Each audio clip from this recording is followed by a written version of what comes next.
Selamat sore, gue kembali lagi dengan review tiga match Arsenal, Liverpool dan Barcelona.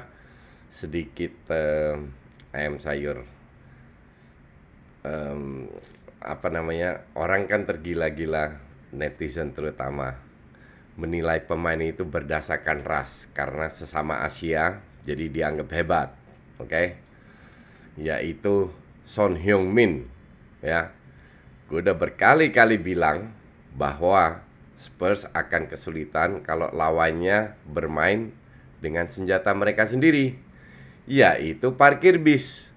Kenapa kesulitan? Karena Spurs tidak punya real playmaker yang bisa memberikan umpan ke Son dan Kane dan juga Bergwijn.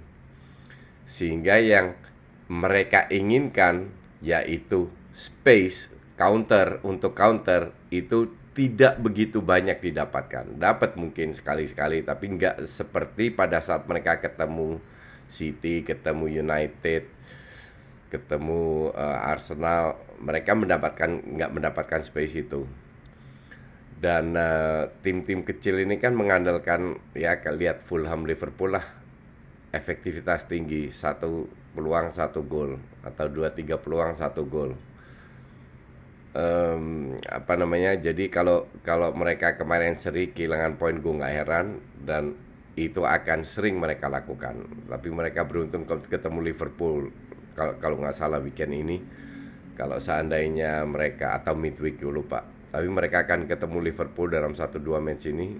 Kalau seandainya Liverpool belajar tidak menaruhkan terlalu banyak pemain di depan bola, selesai juga ini Spurs. Tapi kita lihat, biasanya sih Spurs kuat lawan tim-tim besar. Jebloknya ya lawan tim menengah ke bawah, dan tim menengah ke bawah tim yang parkir bis itu jauh lebih banyak daripada tim yang bermain terbuka. Oke.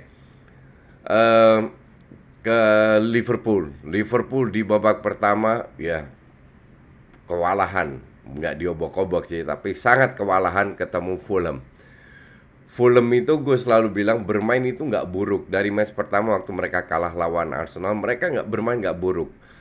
Nggak bermain buruk, maksud gue sistemnya, sistem of play-nya itu nggak buruk sama sekali. Cuman karena kualitas pemainnya, sehingga pada saat membangun serangan, finishingnya jelek, atau end passingnya jelek, hal kayak gitu. Itu murni kualitas. Dan kalau gue bilang sih, Fulham bermain sesuai dengan apa yang mereka miliki lah. It's not bad at all kalau gue bilang. Jadi dengan meraih 1 poin lawan Liverpool itu luar biasa. Nah, yang parah ini kan Liverpool. Gue nggak habis pikir kalau lu di babak pertama itu main jelek atau cedera. Ada yang bilang jelek, ada yang cedera. Matip diganti. Matip itu center back, diganti dimasukin pemain tengah attacking midfield, namanya Minimano. Lu kenapa nggak masukkan juga center back, ya, mau Phillips lah, mau Williams lah, sehingga wingback lu bisa lebih maju ke depan. Oke. Kalau lu masukin seorang attacking midfield, oke, lu geser Henderson ke belakang, bisa juga. Cuman emang nggak ada pilihan lain, ya. Origi dibilang jelek, fine. Emang Minimano itu kurang dapat peluang apa? Justru Origi sangat sedikit dapat peluang. Minimal kalau lu masukin Origi, lu tarik Firmino ke belakang, dia itu sering main dalam posisi attacking midfield, ya. Eh, Minimal lu lebih bagus, kuat dengan bola-bola atas. Minimano nggak bisa. Dan kemarin untuk kesekian kalinya terbukti bahwa Minimano ini bapuk, nggak punya peran, nggak punya kontribusi sama sekali. Dan kelihatan bahwa temennya itu nggak percaya sama dia. Dia kosong, seringkali nggak dapat bola. Kalau mentok, baru dia dapat bola. Oke, itu sangat kelihatan. Jadi untuk gue, salah satu blunder kesalahan yang dilakukan Klopp ya memasukkan Minimano, bukan Origi dari awal, yang akhir-akhirnya Origi masuk juga. Oke. Terus ya penaltinya itu agak kejam sebenarnya. Memang kalau kita lihat apa namanya, menurut aturan wasitnya benar.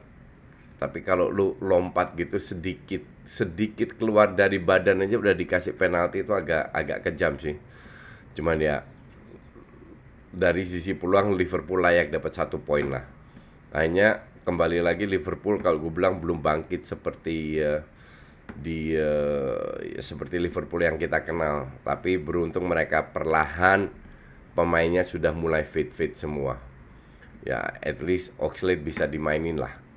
Walaupun nggak terlalu hebat-hebat amat, tapi at least lebih bagus daripada sisanya yang di bench. Jota out, dan dengan Oxlade, Firmino, Mane, Salah harusnya sih bisa bangkit lagi. Ini anggap aja kecelakaan lah. Terus gue mau bahas Arsenal. Arsenal is a no-no. Padahal kalau lihat dari sisi permainan lebih bagus, ada progres, lumayan banyak peluang, tapi finishingnya buruk. Cuman untuk gue tetap Arteta out karena satu, lawannya ini Burnley, bapuknya minta ampun. Mereka itu nggak tahu koordinasi antara high press dan pemain tengah, itu ngawurnya minta ampun. Maka Arsenal dengan gampangnya sering keluar dari high press mereka.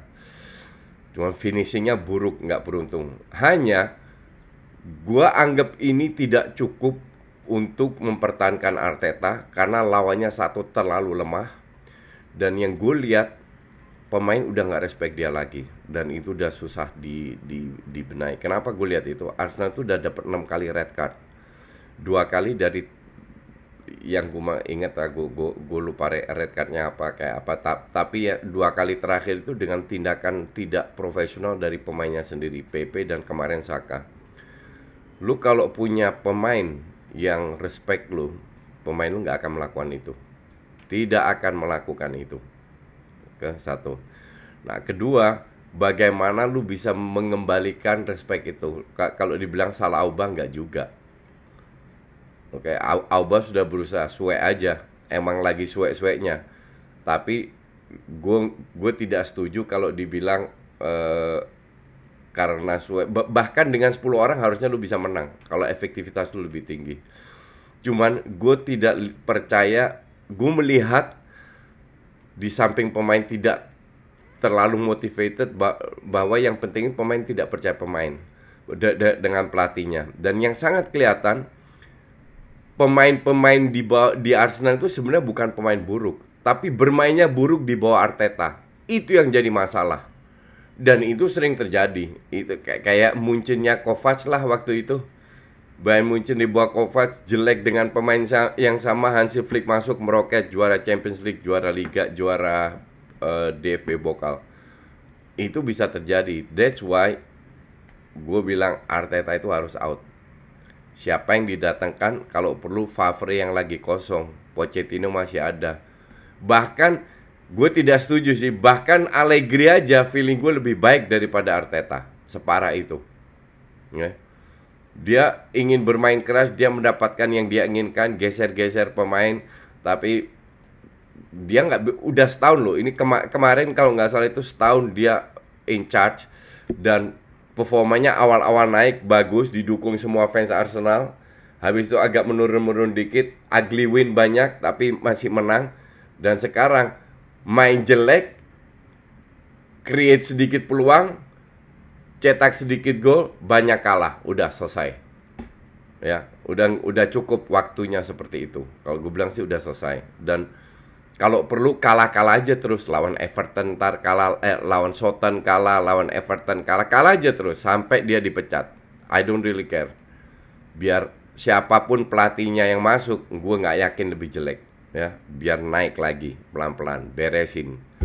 Kasihan pemain kayak Saliba itu, pemain kayak Holding masih dipertahankan. Cedric Suarez main bagus di European League, masih aja pakai Bellerin terus. Tierney itu pemain belajar bola dari buku itu, textbooknya minta ampun, masih aja dipakai terus. Mending Bukayo Saka lu pasang sebagai back kiri, dia pernah main di situ dan cukup bagus, atau Maitland-Niles daripada Tierney.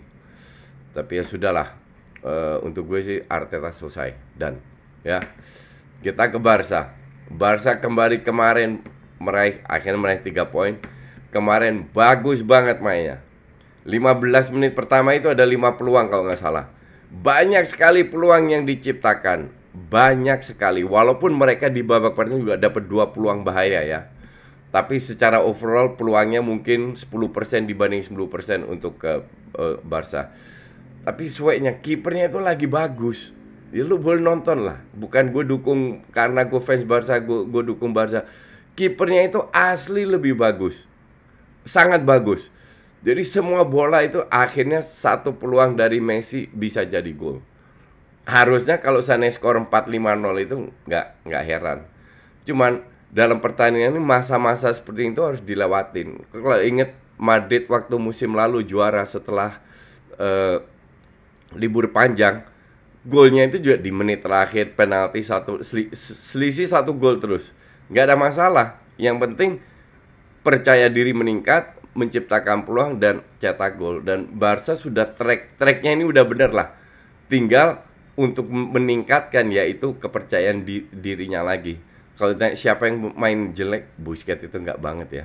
Tapi memang defense-nya itu harus diperbaiki. Des itu sangat bagus dalam membangun serangan, tapi defense dia harus belajar banyak. Kelihatan banget ini pemain agak rookie ya, emang dia masih muda, di Ajax saja baru setahun main. Sangat kelihatan bahwa dia kurang berpengalaman masalah defense. Frenkie de Jong pelan-pelan sudah meningkat. Busquets 2 yang gue bilang enggak banget, lelet, udah parah banget dah. Tapi ya sudahlah, 3 poin dapat dan permainan sudah meningkat, sudah konsisten dari sisi permainan, walaupun nggak selalu menang, tapi konsisten. Sekarang tinggal fokus ke gol aja. Oke, itu aja dulu. See you tomorrow.